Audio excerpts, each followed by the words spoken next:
ये कोई साधारण कन्या नहीं है जनक। इस धनुष से तुम्हारी पुत्री का भविष्य जुड़ा हुआ है जनक। ये धनुष निर्धारित करेगा कि भविष्य में सीता का योग्य वर कौन।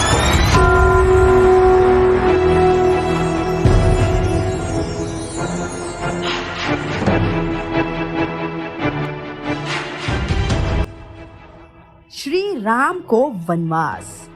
अयोध्या कांड के अनुसार जब राम और सीता के विवाह को 12 वर्ष बीत गए थे, राजा दशरथ वृद्ध हो गए थे। वो अपने बड़े बेटे राम को अयोध्या के सिंहासन पर बिठाना चाहते थे।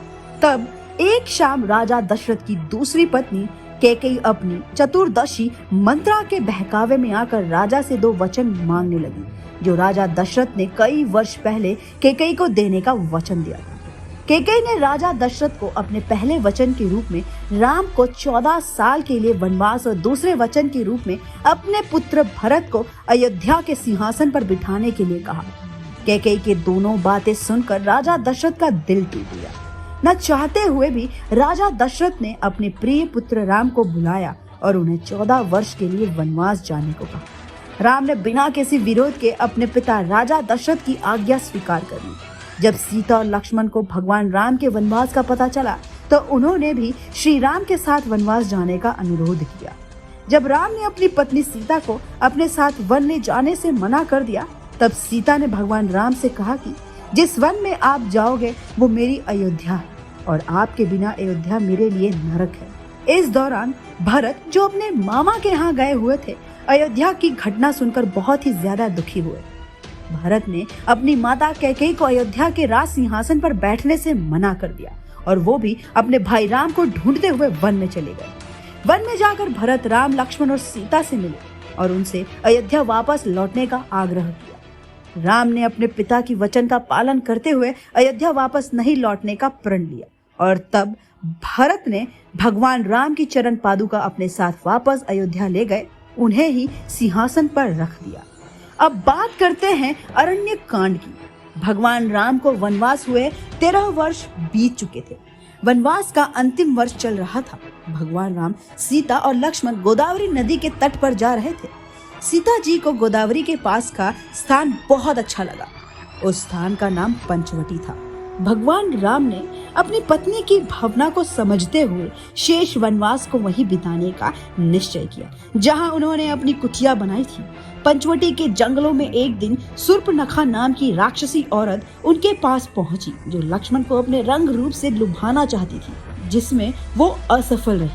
उसने सीता माता को मारने का प्रयास किया। तब लक्ष्मण ने शूर्पणखा की नाक और कान काट दिए। इस बात की खबर शूर्पणखा के राक्षस भाई घर को पता चली तो वो अपने राक्षस साथियों के साथ राम, लक्ष्मण, सीता की कुटिया पर आक्रमण करने आ गया। तभी राम और लक्ष्मण ने घर और उसके सभी राक्षसों का वध कर दिया। जब इस घटना की खबर शूर्पणखा के दूसरे भाई रावण तक पहुंची तो उसने राक्षस मारीच की मदद से भगवान राम की पत्नी का अपहरण कर लिया। जब रावण सीता माता को बलपूर्वक अपने पुष्प विमान में ले जा रहा था, तभी जटायु नाम का गिद्ध उन्हें रोकने की कोशिश करने लगा। जटायु ने माता सीता की रक्षा करने का बहुत प्रयास किया, जिसमें वो प्राणघातक रूप से घायल हो गए। रावण सीता को अपने पुष्प विमान से उड़ाकर लंका ले गया और राक्षसों की कड़ी सुरक्षा में लंका की अशोक वाटिका में रख दिया। फिर रावण ने माता सीता के सामने उनसे विवाह करने की इच्छा प्रकट की। माता सीता ने राम के प्रति समर्पित होने के कारण विवाह करने से मना कर दिया। इधर भगवान राम और लक्ष्मण माता सीता के अपहरण के बाद उनकी खोज करने लगे। उनकी खोज करते करते वो मिले जटायु से। जटायु ने उन्हें बताया कि लंकापति रावण सीता माता को उठाकर ले गया है। भगवान राम और लक्ष्मण जब माता सीता की खोज कर रहे थे, तब उनकी मुलाकात राक्षस का वध और परम तत्व श्री साध्वी शबरी से हुई। उन दोनों ने उन्हें सुग्रीव और हनुमान तक पहुंचाया और सुग्रीव से मित्रता करने का सुझाव दिया। तो ये थी अयोध्या कांड और अरुण कांड की कहानी, और यही कहानी हमें आदि पुरुष में एक नए हिसाब से दिखाई जाने वाली है।